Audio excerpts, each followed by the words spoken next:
Dah banyak dah kena order balik ni. Banyak dah kita kena order, banyak barang-barang yang dah habis. Okay guys, ini kita tengah buat stotik untuk semua barang-barang kita. Semua banyak lagi yang freezer lah.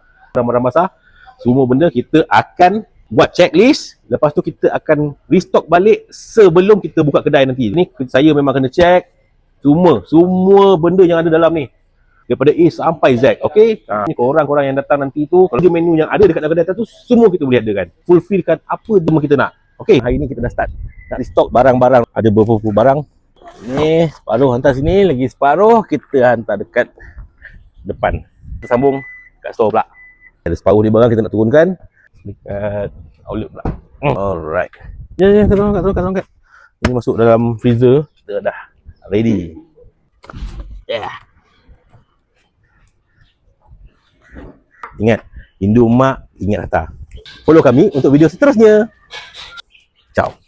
Restoran Hatta di Bahau. Restoran Hatta di Bahau.